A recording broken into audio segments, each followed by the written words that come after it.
Okay, good morning everybody. It's 11 o'clock. Welcome to today's event, which is the second in a four-part event series we are running ahead of the government's much anticipated Levelling Up white paper, which is currently scheduled for the autumn. Each of the four events will focus on different aspects of the Levelling Up agenda and try to identify and explore the dilemmas, tensions and trade-offs associated with them. The focus today is on the tensions, dilemmas and trade-offs related to the definition and meaning of levelling up. Last week's event, for those that were with us, focused on the tensions and dilemmas associated with the politics and the economics of levelling up. I think it's fair to say that after the Prime Minister's speech last week, many of these issues are still to be discussed and nailed down. So there's plenty of us to explore this morning. We've got a great set of speakers to do that, and I'll introduce them in a second.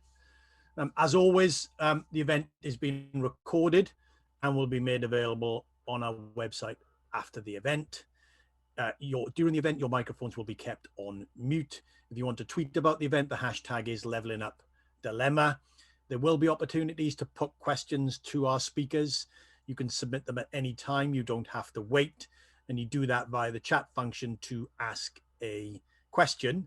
When we get to questions, if time allows and you are so predisposed, we like you to ask your questions. So bear that in mind. If you'd like me to read them out, that's fine. Just let us know when you put your question in the chat. And we will be finished at 12 o'clock. So let me introduce our speakers and get us underway. So our first speaker is Philip McCann. Philip is Professor of Urban and Regional Economics at the University of Sheffield's Management School. Following Philip will be Victoria Sutherland. Victoria is the Head of Evidence at the What Works Centre for Local Economic Growth. And our third speaker is my colleague Paul Swinney, who's Director of Policy and Research at the Centre for Cities. As I said, each of them will speak for up to 7 minutes, setting out their thoughts on the definition and meaning, and then we'll open it up for conversation after we've heard from our three speakers. So without further ado, Philip, over to you.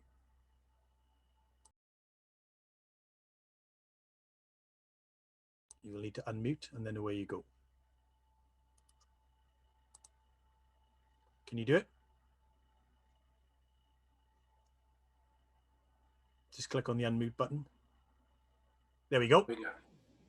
Yeah, I got a thing saying the host wouldn't allow me to unmute, so rather authoritarian governance system we're in at the moment, Centre for Cities. No comment.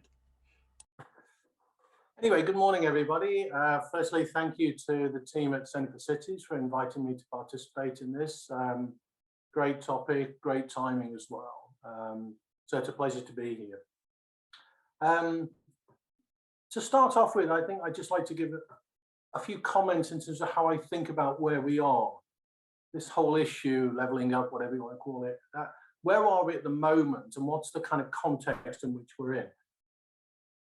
So the way I think about it is I don't think about the specifics of what a particular politician is saying or a particular minister is saying. And obviously we're looking forward to the white paper in terms of what's going to come out, and also the other connected documents, of course, the spending review, the R&D play strategy, and so on. There's a lot going on that's going to happen in autumn. So for those of us working in this space, it's both an interesting and potentially an exciting time.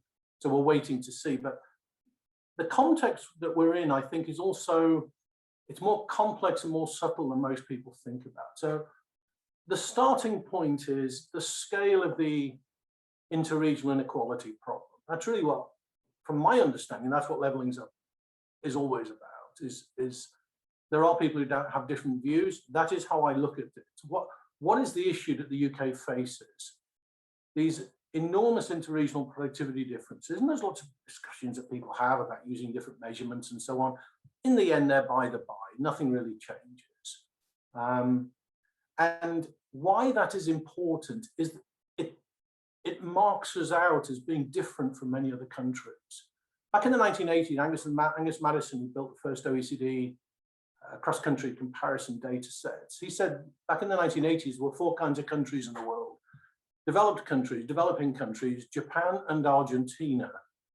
And his point was you couldn't use comparisons from other countries or lessons from other countries to really explain what was going on in those two countries. That obviously their experiences were diametrically opposed. One was growing at phenomenal rate, the other one was collapsing at almost an equivalent rate. But the point was that there are cases which are real outliers, and you've got to think differently about them. And I've been convinced for more than 10 years now that the UK is an outlier. And I ended up writing my argument as to why that's the case. It took me 570 pages to do it in a book. And, along with co-authors, I've published many other papers on this topic since. But I'm relatively quite a latecomer to analysing the UK. My work on regional urban economics has been on many, many different countries, many different parts of the world. But the more that you look at international comparisons, the less understandable and the more opaque becomes the UK economy. Why is it a national issue? Because it's primarily the source of the productivity problems that the UK faces. And if I carve out a line broadly from, let's say, Norwich down to Bristol, down to Bournemouth, so London plus its very widest hinterland, well, there isn't a productivity problem on almost any benchmark. It doesn't really matter how you measure it. In fact, if anything, it's the opposite. These areas are outperforming most EU-wide and European-wide and OECD-wide averages on pretty much every indicator. There's a couple of issues around inclusion where that's not true, but most issues, the performance is very, very strong. Whereas if you look at the rest of the country, Scotland's a different case, because Scotland actually has done very well in the last 25 years relatively. But if you look at the rump of the UK, which is pretty much all of the Midlands, the North, Wales and Northern Ireland, those parts of the country have underperformed international benchmarks by almost exactly the same scale as which the core of the economy, the prosperous parts of the economy, have outperformed those international benchmarks. Moreover, those two sides of the economy are about half the population. So what you end up with is, in net terms, we've gone nowhere. You've got parts of the country that perform extremely well, parts of the country's performance on almost any indicator is pretty horrible. And the net effect is zero. And look at the post-crisis 2008 crisis shocks. What you see is the vast majority of the adverse effects have remained in the weaker parts of the country. And so today, half the country in the UK has multidimensional living standards about the same as Alabama, has healthcare quality and access about the same as parts of Poland. And this is not just a small number of places, this is almost half the UK population. Social mobility is very, very weak. Productivity levels in those parts of the country are equivalent to the poorer parts of the former East Germany, not Berlin. Much lower than that, and less than places like Mississippi, West Virginia. It always struck me as strange, these news, when it was the Trump election, you'd have all these news broadcasters from the UK wandering around West Virginia, asking people what they thought about stuff. I kept thinking, well, why are they going to West Virginia? You can go to parts of Yorkshire, parts of Lancashire, and ask exactly the same questions. Why are you going there? Largely because there was such a lack of awareness of the scale of the inequalities. I think in recent years that's changed dramatically, particularly because of the work of people like Jim O'Neill, Andy Haldane and the like, Tim Besley, just raising these issues, Paul Collier. And I like to think of myself as being part of that group of economists who've been raising these issues and trying to bang on the door over and over again about it. This is both a regional issue, but it's also a national issue. Importantly, what it also does is overturns the idea that there was always an equity efficiency trade-off when it comes to spatial regional issues. In the UK, that's just simply not true. It is true in other countries. This is the point. We don't look like most other countries on almost anything to do with urban economics. We're just an outlier. And that's a huge part of the problem because we don't know what to do. Now, this feeds into a second set of issues, which I regard now as absolutely crucial. It's the problem of narratives. What do we do in the UK? Well, we copy-paste narratives from other countries, and primarily other English language-speaking countries, United States, Australia, Canada. Why do we do that? Well, one, as academics, we like to be seen to be in the same company as the North American community. We want to be seen kind of punching at that level. So what we tend to do is, unwittingly, we copy-paste narratives analytically, but also conceptually in terms of how we frame a problem.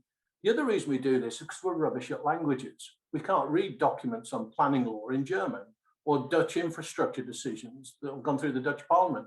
We have no clue what they're doing. We don't know anything about what the Nordics do. Or the Swiss, more complicated because they've got 4 languages. We have no idea. And this is a big problem.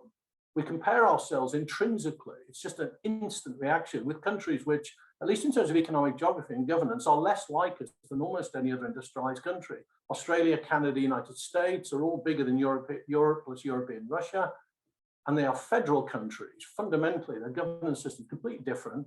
The centers of political power in each case are different to the centers of economic power. Their city region structures are completely different. And they're much more equal on many, many dimensions in terms of how economic geography works.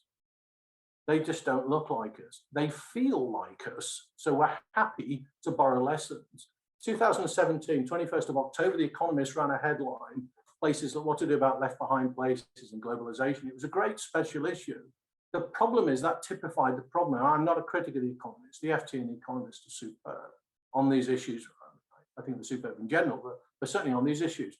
But the problem was that they were talking primarily about the US case, and immediately within no time, that transferred into political narratives in the UK, that it's all cities versus towns. That's the split in the UK, the metropolitan elites versus the rest. In the United States, in terms of urban regional economics, economic geography, that's true. It's also true in Canada, it's true in Australia. It's true on a much smaller level in New Zealand, the Republic of Ireland, and well, sort of South Korea. That's a complicated one. It's not true in most of Europe. It is true to some extent in France and bits of Spain. It's not true in Italy. It's not true in Germany. It's not true in the Netherlands or any of the Nordic countries particularly. It's not true in Japan, which is a vast country. And it's certainly not true in the UK. But the problem is once a narrative starts rolling, it's very, very hard to take it back, because it starts to kind of influence everything. So this kind of cities versus towns divide is actually very useful politically, because all parties realize they have to get the so-called towns vote to make sure they get in. So the framing of leveling up is all about cities versus towns. It's big cities versus small cities, metropolitan versus non-metropolitan. The problem is in economic terms, none of this is true. In fact, all you need to look is the OECD's own reports on these issues, and of course our own ONS's reports. It's simply not true. In fact, out of 30, last year's document, 2020, out of 30 OECD countries, the UK is ranked 28th in terms of the difference between urban and non-urban. But the only countries behind us are Belgium, which it has its own particularities in terms of economic geography, and Greece. And that's because so many people left Athens in the post-crisis period. We simply don't have these kind of splits. We do have very poor and very weak towns, many of them, particularly in the highly urbanized parts of West and South Yorkshire, parts of the Northeast, and parts of the Northwest. They suffered from tremendous deindustrialization shocks 40 years ago and are still not properly recovered. But many of the wealthiest places in the UK are towns, and there are numerous towns which are extremely prosperous, anything with royal in the front of its name, plus hundreds and hundreds of towns that I could name. And it's not that difficult. And they're prosperous economically and also socially, in terms of social cohesion, in terms of life expectancy, longevity, marvelous work by Onward, the think tank. Will Tanner and his team have done some great work on this stuff. Everyone should look at this. The OECD already found these things 10 years ago. UK authorities seem to be completely unaware of these issues at the time. What's the problem? The problem is now that we do have a problem, but our narratives are not attacking the problem. They're attacking basically problems that don't exist. And this is very, very fundamental. So the cities versus towns one is simply not true. And that's a real problem explaining that, because everybody's on board about this across the political divide and both houses of parliament. This is very, very difficult. And I see, stuff in the press repeating this stuff ad nauseum. It's very, very hard to say these things, but it's simply not correct. The other one, of course, is Brexit. Because of COVID, lots of people stopped talking about Brexit. Brexit will make the interregional inequalities worse. Why? Because the weak parts of the UK are simply much more dependent on European markets, EU markets, than the more prosperous parts of the UK. It's about 10 percentage points difference in terms of GDP or wage-related income. These are enormous differences. So, of course, the irony, and I've spoken publicly about these things with members of parliament of all parties, the irony, of course, is levelling up was forged out of the Brexit process. The problem is they're diametrically opposed to each other. So how do you address that? A couple of billion here or a couple of billion here for a levelling up fund or a towns fund or whatever you want to call it is not going to make any difference. Germany has been basically spending about 70 billion a year to level up. between West and East Germany, and that is for 30 years they've been doing that. About 2 trillion euros they've spent, something of that order according to The Economist. But it's not just about transferring money like welfare payments, it's about building institutions, infrastructure, not just roads, railways, all those things, but also institutions of governance, of research and knowledge building, institutional capacity in research centres, linking with businesses, business clusters, governance capability. Interestingly, the other 2 largely centralised countries have also been devolving for 25 years, both Japan and France, which are now between 2 and 2.5 times more devolved than we are, even allowing for the devolved administrations of the UK. So my final point is this: we've got these narrative problems that don't relate to the issue, but they're driving a lot of the thinking. And this is not particular to one particular party or one particular, a particular set of ministers. It's not. This is all pervasive. My final point is the central problem we face, and this is not going away, is that we have these huge inequalities. And a lot of people say, oh yes, but intra-regional inequalities are just as important. They are. They're about 50-50 in the UK. But that's where we're different, because in a country like New Zealand or Japan or the Netherlands, inter-regional inequalities are almost zero. All spatial inequalities intra-regional. That is true in almost every country. We are different because that is not true, and inter-regional inequalities cannot be handled in any sense by local government. And that's the huge, profound problem we face. The problem then is that we have an ultra-centralized government where local government is extremely limited, almost without powers and very fragmented. You have levels of devolution in the UK similar to places like Slovakia or Albania. It depends what measure you use. And we have an ultra-centralized governance system. The problem with that is that the centre knows nothing about the local, and no one locally is incentivized to engage with the centre because they know it's pointless. It's a pyramid, maximizes degrees of separation between everybody. And now what we're trying to do is we're trying to orchestrate levelling up from the centre. And how do you do that? Well, the answer is we can't do it. So the challenge now is to try to find ways of devolving decision-making down. So it's devolved. It's not just decentralized articulation of what the centre wants. It's really about devolved. And that's where we are at the moment. But trying to achieve those things is complicated because of many of the political narratives which are underpinning a lot of thinking are not connected with the realities. Brilliant. I'll stop there, okay? Brilliant. Thank you very much indeed, Philip. So much to get our teeth into. And I think the point you touched on right at the end, at least warrants a bit more discussion, which is, the power of the narrative and the degree to which that is centrally driven and determined. And that creates in itself a dilemma and a tension in the debate, which we'll come back to very shortly. Victoria, give us your reflections and thoughts on some of these dilemmas and tensions. Yeah, so I think I'm almost going to pick up where Philip left off. So I've spent my whole career working in local economic development in different settings, and therefore when you asked me to come and talk, Andrew, I suppose I looked at the question with a local perspective. So the first thing that I would say is the event was kind of framed as productivity, employment, well-being. I think they are all good policy goals, and as Philip set out, there is a need for them across the country. So I think if the government had announced a commitment to increase productivity across the UK, we must probably all welcome that. And given the kinds of people that come to these kinds of events, I suspect we'd all have lots of ideas about how best to do it. And the same would be true for the other 2 topics. At last week's session, the panel talked about what the advantages for national government are in leaving the definition vague. And I can see that. I kind of buy that argument that the panel was making. But I think what we need to recognise is that that vagueness has a cost at the local level. And the reason it has a cost is that you need to spend time figuring out what we mean by levelling up. So what does government mean in general terms? And then secondly, you need to figure out what does that mean for your area? What is the most important set of issues for your area and how are you going to go about addressing them?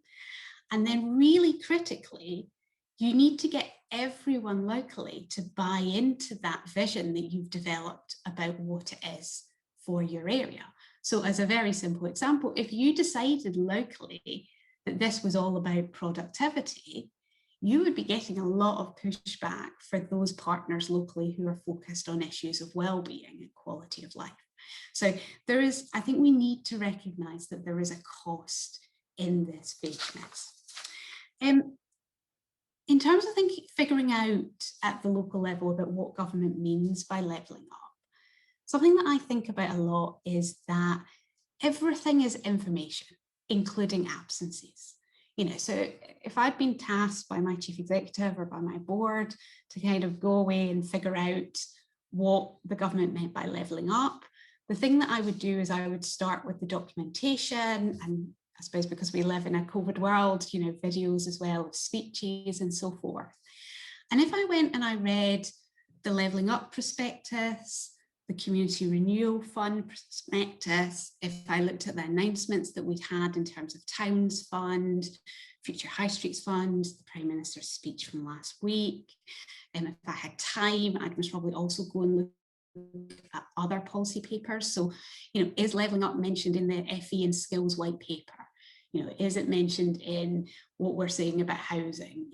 And all of that would allow you to figure out what, or at least come to some conclusion about what government thinks this is. I think the challenge at the moment is if you look at all of those things, they are all telling slightly different stories about what levelling up is. And I think even within things, I think if you looked at the levelling up fund scores, which determined where were the priority places, and you looked at the levelling up prospectus, I think even if you just looked at those two things, you would reach slightly different conclusions about what we're trying to do. And there's two challenges in that. The first is that means different places will reach different conclusions about what levelling up is. And if we're going to try and achieve this as a country, there is a real tension if different places are trying to do different things. The second is, I think if you read all of that documentation, you might not land on thinking either productivity or employment or well-being is the thing that we're trying to achieve through levelling up. So there's a real risk. We've kind of set these up as the three things that you might choose between or do a bit of each, and it's about the balance between them. I actually think there's a real risk that if you look at the documentation, you would actually reach a conclusion that it is much more about perhaps quality of place, which I get feeds into all of the other things, but not necessarily what's going to help drive productivity, drive growth in employment, drive growth in well-being, if we take well-being as to be things like health inequalities and mental health and so forth. In terms of figuring out what it means for your local area, I'm a researcher, so I would love to think that the way that policy gets made is we look at the evidence. So, we start with a blank piece of paper and we try to figure out what the issue is, what's its nature, what's its scale, what's its causes. And then we have a serious conversation about how to within that, what are the biggest issues? How do we prioritize? And then we put a plan in place to address. Now that does sometimes happen. So I used to work at the North East LEP, and this predates me, but when the LEP was set up and it had to write its first strategic economic plan, it was very lucky in that it had not long done a North East independent economic review, which had looked at all of the evidence, had commissioned people, including Philip, to go away and write policy papers. And we were able to base that strategy on that evidence base. And to a lesser degree, that's what we were trying to do with our LEDs. We were very much taking a kind of evidence first approach. But I've been around for 20 years, so I know that that is the rarity. And I think the reality of how it happens is going to have implications for where we land in terms of what levelling up is. So the first thing to say is people are not being asked to develop strategies. So a lot of the response at the local level is the response to specific funding calls. And therefore, what that means is a lot of what happens will be determined by what the focus of those funding calls is.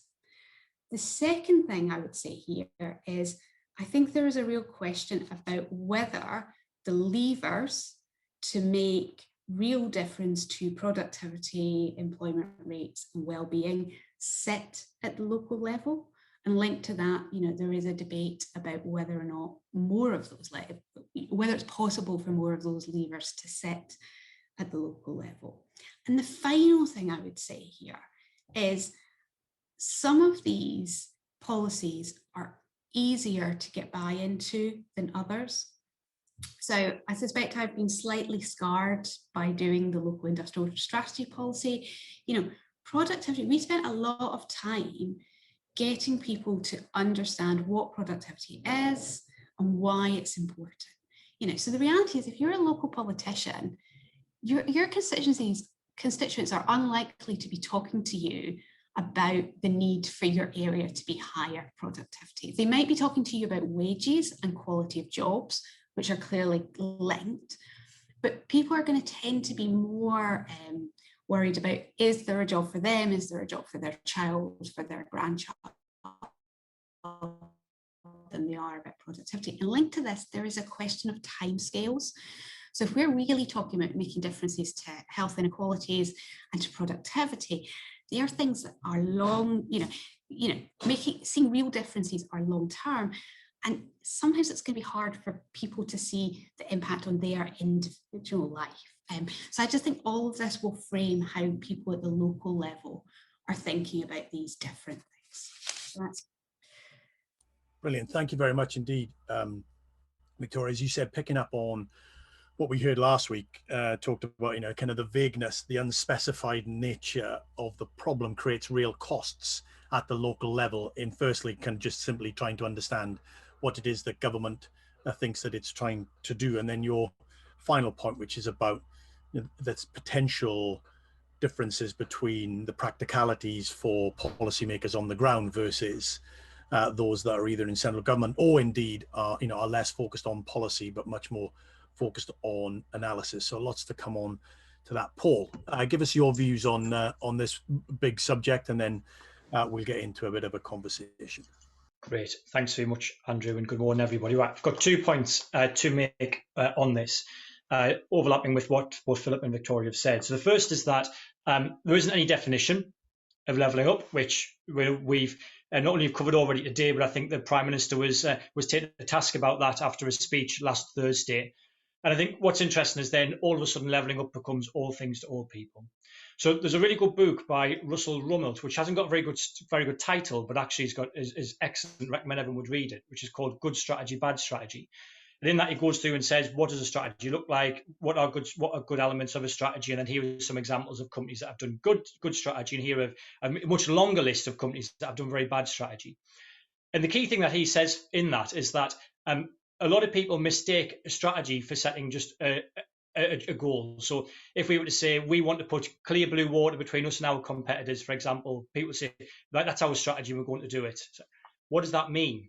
And I think the government's or the current levelling up agenda and the industrial strategy agenda before that is falling very much into the category of actually not really being a strategy at all, because it hasn't defined what it means in the first place, and it hasn't set out the number of things it wants to achieve by trying in order to try to hit that overall goal that they're trying to achieve in terms of what they defined in the first place.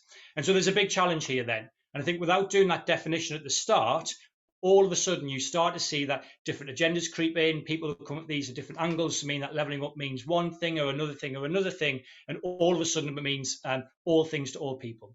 Now, politically, that might be quite expedient, and we touched on this in the event last week, and that if the Prime Minister stands up last week and says very explicitly what levelling up is, all of a sudden he starts to exclude people, and maybe that's not going to play very well at the ballot box. But the reality is that if we do really care about trying to level up the economy, level up the country, however it is that we may define it, Freudian slip there, I think we should be leveling up the economy, however it is that we may well define it, if we're not going to do that definition, then we're just not going to achieve overall. So it might be the case that the current government does put more more votes or X's next to the Conservatives at the next election. But if it is actually trying to reduce divides in whatever measure it thinks it cares about, it says it, or implicitly thinks it cares about, we're not going to achieve that. We're not going to do that without having those definitions in place. So that's a real problem. And we saw that, I think, with particularly with the industrial strategy, where we started out even with at least a kernel of what it was trying to do, which was improve productivity. Then all of a sudden, because then it wasn't explicitly defined and it wasn't a proper strategy, despite being called industrial strategy, all of a sudden we got pulled into discussions around inclusive growth and all these other things, where actually, industrial strategy does this, and it should be focused on doing one thing. It shouldn't be non-apologetic of doing one thing. If we want to do a whole load of other policy interventions, like inclusive growth, for example, which are very important, that's a labour market policy. Do it through there. Don't meld the two things, because all of a sudden, the policy means nothing to nobody. And indeed, that's why it was so easy to throw the industrial strategy into the bin, as the existing administration has done. The risk is then when the next administration comes in, it's easy for them to throw their levelling up strategy into the bin, if there even is going to be one, because it isn't defined properly and it's so easy to sweep under the carpet. And there's a challenge there. If we are wanting to bring greater prosperity to certain parts of the country, that needs to change, and hopefully it will change in the white paper, which we obviously eagerly await for. The other thing, second point I want to make, is touching on Philip's point around political narratives coming in place when there's a lack of understanding about what's actually going on. I think that's a really, really important point. Now, narrative doesn't match reality, as Philip has said. We have this idea that all towns have been left behind. That is not true. There are many towns that do very well. The idea that all towns have struggled over a 30, 40-year period at the expense of the growth of big cities, that is not true. Data from the census that we've got going back to 71 shows that is not the case. Big cities have lagged pretty much every definition of geography that you might want to use. And so all of a sudden that sort of lack of narrative sort of matching the reality of what's going on is a big problem too, because if you haven't defined what the problem is within your strategy, then you're not going to solve the problem. Now, Philip said something that was really interesting. This is certainly part of the narrative that hasn't really been challenged before, which is intra-region inequalities are less than inter-regional equalities in the UK. We're not being told that. The thing that comes out at the moment is that, it's not just about inter-region. Intra-regional is really bad too. Now, as Philip said, that's not the case elsewhere. The UK is an outlier in the fact that actually those intra-regional inequalities aren't as great as what we see elsewhere. And I think that brings us back to the heart of the issue as to why we've been grappling with a north-south divide for at least 85 years now. First policy was 1934 in terms of trying to deal these sorts of things. And that's because it's our biggest cities, certainly outside the greater southeast, that are really struggling.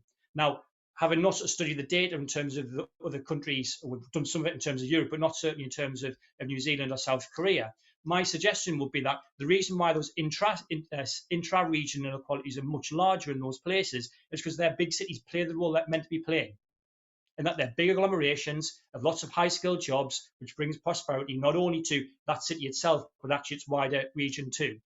In the UK, that's not the case. We've seen a turnaround of places like Manchester, Birmingham and Glasgow, but they're still way behind where they should be relative to their European comparators in particular. And what that then means is if your big city in the middle of that region is underperforming, then all of a sudden everywhere is leveled down, rather than that big city pulling its weight, pulling ahead, creating prosperity for that wider area. And that's where the challenge is. Now, people might come back and say, oh, well, this all comes down to how you define a big city. Again, we talk about definitions in terms of what it is that levelling up is trying to achieve. But we also talk about definitions in a more technical manner about, well, how do we define place? Now, interestingly, if you look at the productivity problem in terms of the underperformance of big places, you can refine the definition. You can look at just the core local authority. You can look at what we look at centre of cities, which is the built-up area, or you can look at the travel to work area, so trying to catch that commuting area too. And interestingly, because people try to split hairs on cities v towns, look at big cities on all those three different definitions, certainly Manchester, Birmingham and Glasgow, and you see the productivity problem remains. In fact, actually looking through those lenses actually just emphasises the scale of the problem, because the core authority in particular should be the most productive, and actually in many cases it's not. And we've got a blog on this for those who are interested in it. I think the second element about the definition too is that we tend to talk about places like Oldham and Bury as being freestanding towns, when the reality is that that's not the case anymore. 150 years ago, yes, but currently they're very much part of that conurbation of Greater Manchester. So actually doing something to help Greater Manchester helps Bury and it helps Oldham, because it's all part of the same place, or certainly the same functioning labour market. And definitely is, looking at a place like Oldham is very different to say looking at a place like Workington, for example. And we need to understand that and understand the relationships between places and relationships within places is very, very important, rather than the political narrative that runs away with itself, which is hard to fight against, because clearly it's an emotional argument that does capture hearts and minds. But that's the problem with the Level Up Challenge secondfold. So 2 issues to recap. One is no definition in the first place means you've got nothing to measure against and nothing to aim for, and that's a really big problem.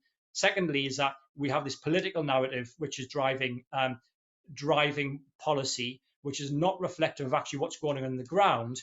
And we need to understand sort of how those different things relate to one another, because if we don't understand that, we don't understand the problem, and therefore we're going to poorly prescribe the resolution. Thank you.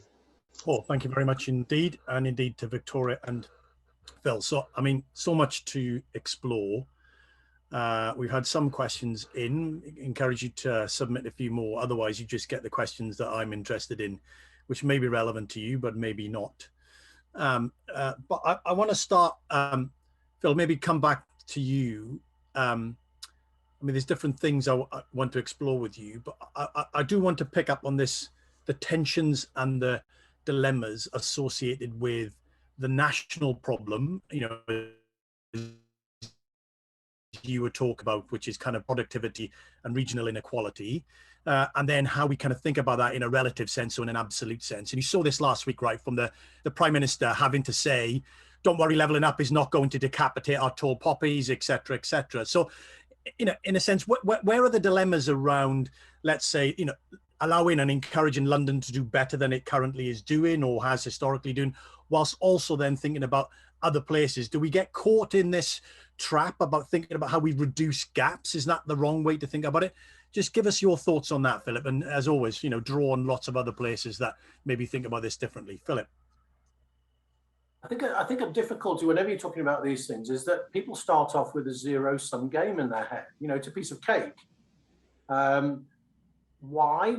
Because it's easy to understand. I mean, there's almost nothing in the economy which is like that. I mean, zero-sum games are rare exceptions, even in things like game theory. I mean, but it's a natural starting point for politicians and journalists and so on. The problem is it's very rarely, if ever, true. So I'll give you an example. So there is no country which is richer than the UK, which is more into regionally unbalanced than us.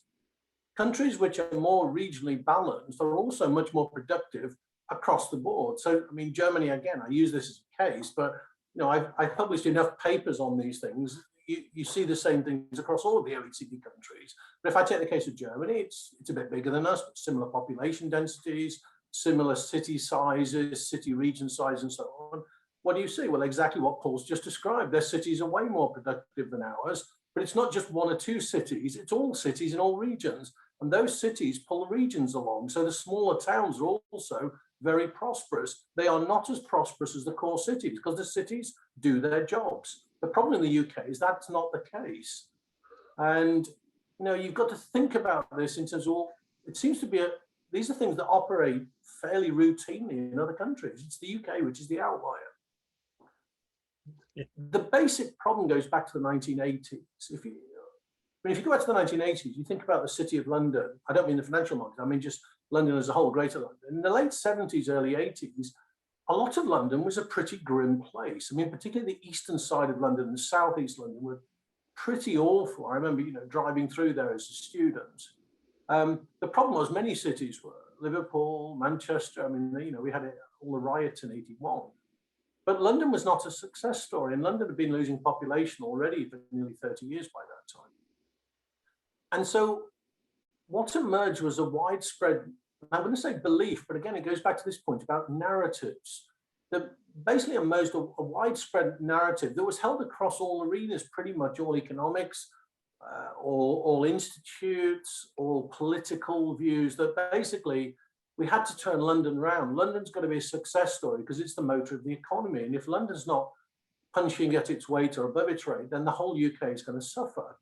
And that was a fairly widely held consensus. I mean, almost universal, to be honest. And then what will happen is if we can turn London around and as the engine of the economy, it will drive everywhere else, pull everywhere else along in the country. It'll act as a catalyst. And that was pretty much universal thinking. And again, there's good evidence from other countries that that's what you would expect. The problem is that never happened. What happened was London and its large hinterland basically pulled away from the rest of the country. I mean, the word I've always used when I speak publicly is that the country became internally decoupled. And we don't have a model of how to run, or let alone analyze, or to run or to manage an economy which is internally decoupling. And it's on multiple indicators, trade indicators, prosperity, longevity, skills indicators. The list just goes on and on. And it was, in my view is, and I've tried to explain this in multiple contexts, is that the centralization of the UK that really accelerated from the early 1980s onwards. You had some moves towards devolution in the late 90s, early 2000s, and then re-centralization. My sense is that that was a key part of what happened. The problem was at the time, nobody thought about these issues and nobody had any understanding of these issues. Putnam had never written a book at that time, or nothing that anyone had ever read. Things like the social capital, you think about the network arguments, the creativity arguments, people like Florida, the work of people like Krugman and Glaser, none of this was even on horizon. So we were, in effect, we were making up stories, and people in the Treasury and, economists in general were fairly happy with them because we never had any counter evidence that says that maybe that might not work in the way you think. Yeah. The problem is now it didn't work and we don't know what to do. I mean, Andy Haldane's description of the UK's economy is a hub with no spokes. I mean, he's dead on. That's literally what's happened. And this is an enormous challenge because we have a uniquely ill-equipped and ill-designed governance system for addressing precisely the challenges that we have more than any other country. I mean, it's almost, it's a mismatch from hell. And how do we do anything about it? That's where we're at. No, it's a good, they are very good kind of points. Victoria, if I come to you, I'm interested in your reflections as you say, you've worked at the kind of local level and the sort of resistance really and the ability of places to define their own economy on their own terms, their priorities on their own terms, and how resistant that is ultimately to changing desires or whims or aspirations from a government. In a sense, if the Northeast left wanted to do X because that's what it felt was the right thing, how resistant is X once the government has a different view on or changes its mind about the things that need to be done? And we saw this through strategic economic plans that the LEPs were required. Then we had local industrial strategies. You and I have talked about this ad nauseum, but just give us, what are the tensions in there between locally determined priorities and actually those just get washed away by government because it ultimately holds all the policy and or the funding, and you just have to kind of fall into line. What are your thoughts on that?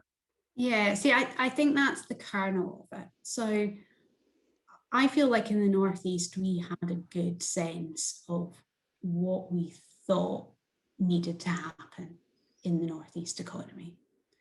And before I worked at the LEP, I worked at the University of Glasgow, but I essentially worked as a consultant. So I was working in all sorts of places across the UK. Lots of places maybe need a bit of help in terms of refining their thinking about what the issues are and looking at them in slightly more nuanced ways. But I used to do a thing where if we were helping someone develop an economic strategy, I would go and I would kind of say, okay, describe your economy to me now. And then, okay, let's say it's a 10-year strategy, describe to me what you would like your economy to be more like in 10 years' time. And local policymaker, whether that's someone in a council, someone in a college, someone, in a skills body, people tend to have a good sense of what the issues are and what needs to happen to address them. The challenge, I think, is much more about whether or not you've got the levers to do anything about that. And, you get waves of things, so you get waves of things in policy terms, but you also get, everyone's thinking about working from home at the moment and how that's going to impact on their economy. I remember a time in the mid-2000s where I didn't go to a meeting where someone didn't talk about immigration and what the impact of immigration was going to be on their local economy. A decade ago, every conversation touched on renewables at some point, So we do get caught up in things. But I fundamentally think there's a sense of, there's a difference between understanding issues and actually having the ability to do something about those issues. So I think that's the key tension, actually. And do you think that the analysis in part is driven by and through the policy levers that you have to hand? In the sense, you lean into certain issues or certain areas because, on your analysis, the policies are more pertinent at the local level than, say, at the national level or whatever it might be. Do you get a little bit of that, do you think? Is that part of the issue?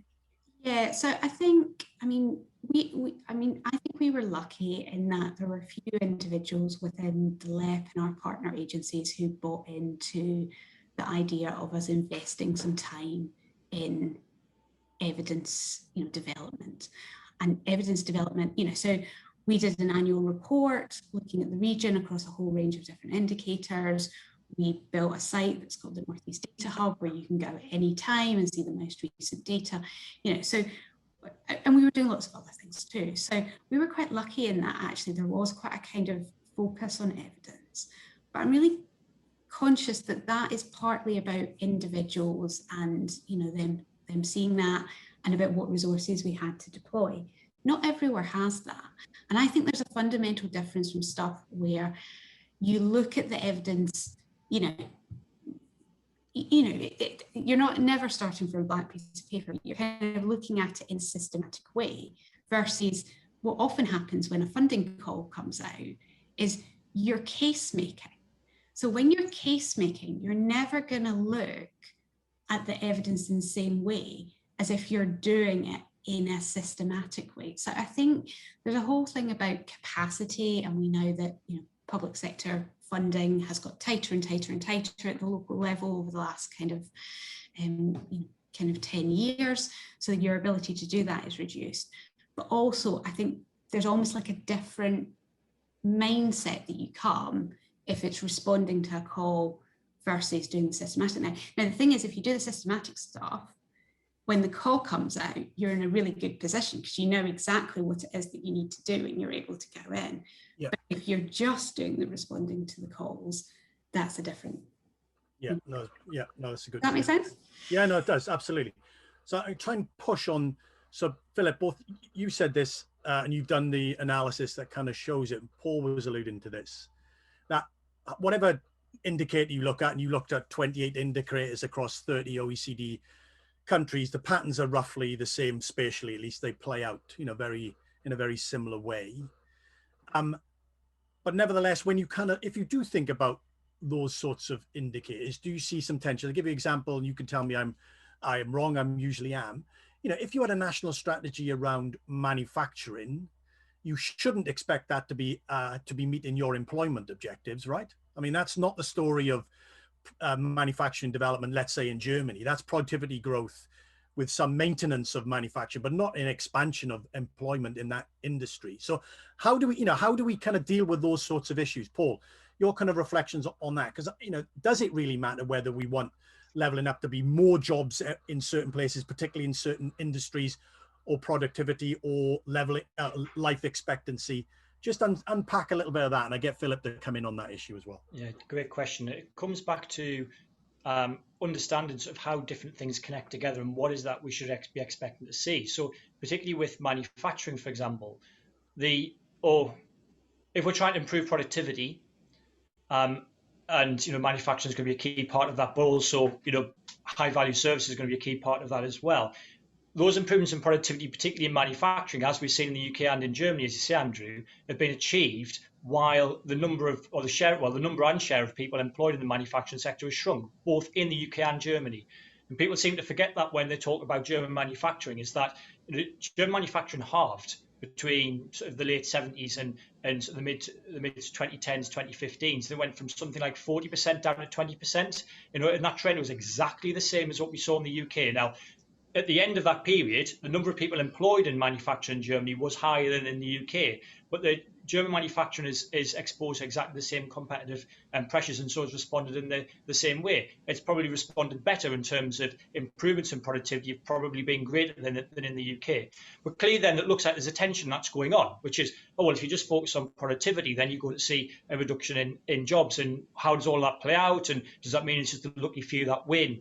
In the short term, maybe, but when what we have to understand is that if there's more money coming into an economy, national or local, because certain sectors or certain parts of the economy are more productive, all of a sudden that puts money in people's pockets to go out and spend. Now, they don't necessarily go and spend, in the most productive businesses that are selling things around the world. They go down to the local high street or wherever it is that they go, to the restaurants, bars, cafes, etc., and that then generates employment. And so it's understanding sort of how these things fit together. And ultimately, if you haven't got an economy that's very productive, you're not generating money to put in people's pockets to then spend in what we would describe as being local services. And that's then going to be a problem for your unemployment, for your employment goal. So what that then means is that we need to be thinking about, I was touching on definitions earlier from a place perspective. We have to think about definitions in terms of different parts of the economy from a sector perspective too. And that there are a group of sectors where we should be expecting them to be high productivity and driving productivity growth. And then there are a group of sectors that probably aren't very high productivity, but do employ a lot of people, and they're actually more labour intensive. And it's understanding the links between the two.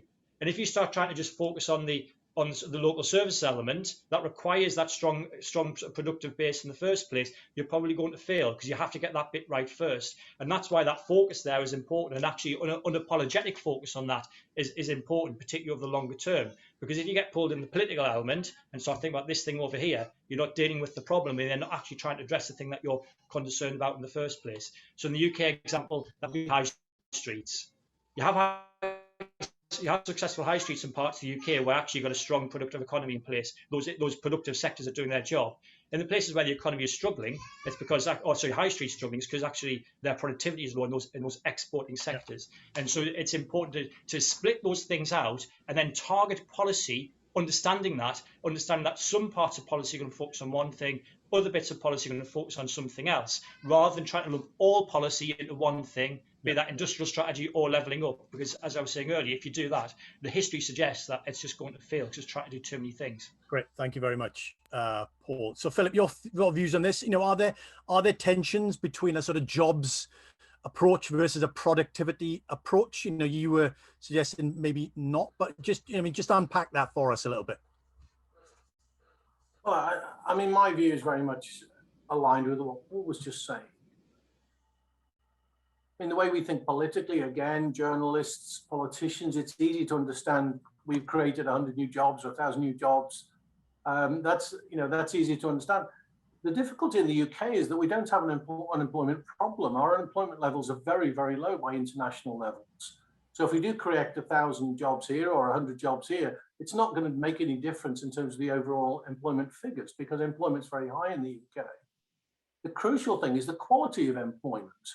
And that's where the productivity discussion comes in. What Germany has is high levels of employment, of which very high shares of those jobs are very high quality jobs with high incomes. Switzerland, the Netherlands, Sweden, that's not what we look like. We are very high employment, of which a large share of those jobs are very low quality, very low income, with no career progression opportunities and no self-investment possibilities.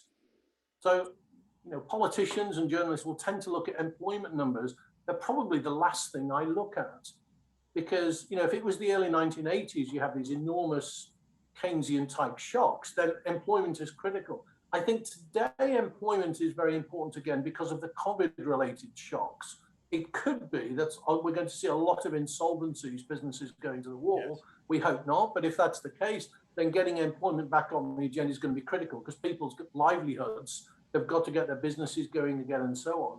But as a general problem in the UK, employment is not the issue. It's the poor quality of employment. It's the low incomes, the low wages. I mean, we have huge numbers of people who are what people call living in work poverty. They're employed on the employment statistics. It looks okay. The problem is it's not okay.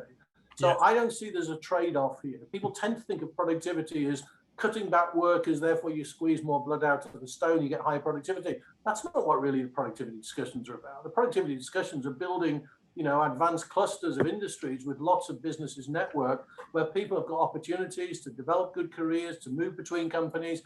People can be forward looking, they're incentivized to take risks themselves, whether it's entrepreneurial risks or new mortgages on properties to live in or whatever it might be, but that's what it's about. There is one, I'll just comment on one trade-off that I often find problematic, is the question about well-being. And I'll give you an example of why this is difficult. When you think about normal kind of ways of thinking about economics, and anyone out there who's had any kind of economics background will know what I'm talking about, kind of utility, where you rank, incentives according to what people want to do. The problem is when you use well-being type data, a lot of those things seem to fall to pieces, and there are very good reasons for it. Firstly, it's very hard to compare things like productivity and incomes and think about the economics responses to incentives for wages and productivity and so on with well-being, because they're not axiomatically related. And there are technical papers on this which explain parts of the problem. People see that kind of more or less the same thing, they're not. And secondly, the well-being argument in geography is even more complicated than at the national level. If you do national rankings, who's top of the well-being rankings? Well, countries like Denmark, Switzerland, New Zealand, Sweden, the Netherlands, they're all at the top. They're basically rich, prosperous, and also very equal. Tells you equality is also important, because it's not just interpersonal inequality, it's also about equality of place. So what you get is, firstly, prosperity and lack of inequalities is a big part of the problem. Secondly, well-being at a local level has very perverse measured effects. And I'll give you an example. So we did some work in the Netherlands, who have the most detailed well-being data of any country in the world. So for each observation individual person, you ask them multiple questions, and you ask them repeated questions over multiple years. And they're also linked to all their health data and psychological data. Now, of course, with the way the laws are in the UK, this is impossible. But for the Dutch, everyone's got a P number. It just works, right? A BSN number. This is how you do it. And what do you see? As people go to more prosperous places, as they become more prosperous in terms of their jobs, their incomes, their well-being, self-reported well-being, happiness improves until they move house. If they move up into a more prosperous area where they're no longer relatively higher than the people around them, they move into a more prosperous area. What happens? Their well-being collapses. The grumpiest people and well-being are people with above average incomes who are doing pretty well, but they're living in areas surrounded by people who are even better than them. They go to the bottom of the tree. So you ought to say, well, in well-being terms, the obvious thing is they should move back to the poor area that they came from. But nobody does it. Nobody does it. Why? Because the reason is, as you move up, and this, I am convinced this is part of the big part of the London story, why the well-being levels are so low.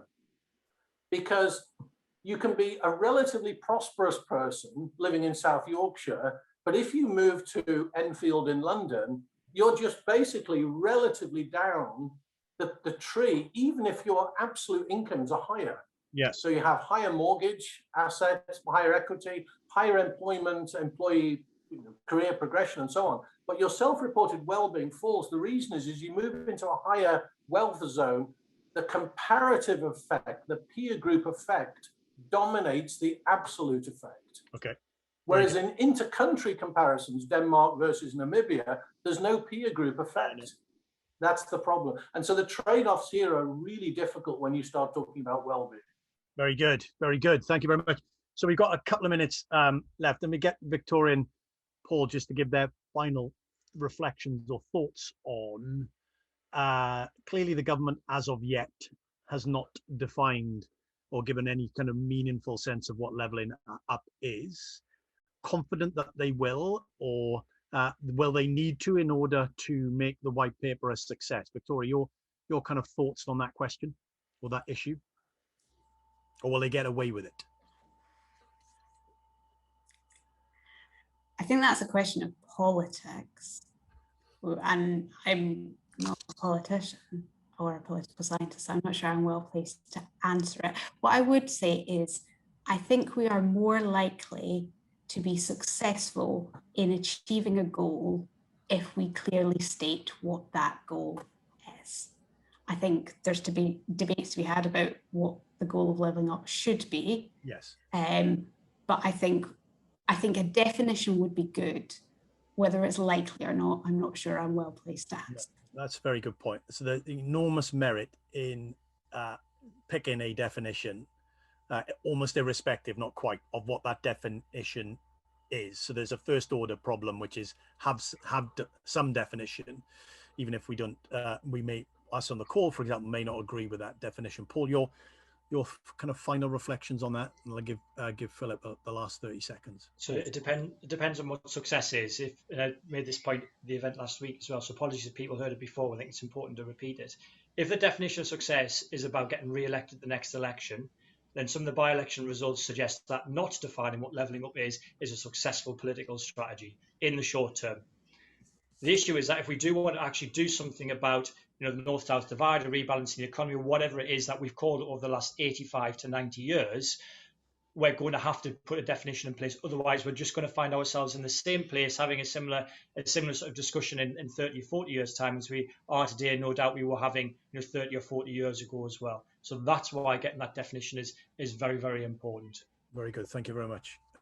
Philip, your kind of final, very brief reflections on that nature of, you know, make your confidence the government will get there. I'm very optimistic on some level, and the reason is because the person with the pen in his hand is Neil O'Brien, who I think is absolutely superb, and he's thought more about these issues than anybody else in the House of Commons, and has done for many, many years. If I'm pessimistic, that's because of the wider narrative type issues I've been talking about. In terms of technical expertise and understanding the nature of the issues and all the things we've been talking about, Neil is just absolutely on the money. He's tremendous. And the work of the team at Onward that he works with, again, some terrific work. But, you know, politics works in a different way. Narratives are swirling around. Who knows? Okay, very good. So it's 1 minute past 12. We need to finish. We could go on all day. You'll find a recording of the event and all our work relating to levelling up on our website, seneforcities.org. Let me thank my speakers, as always, brilliant, and very much appreciate your time, Philip, Victoria, and Paul. Thank you all for coming and for posting some of your questions. We got through some. There's always more to be done.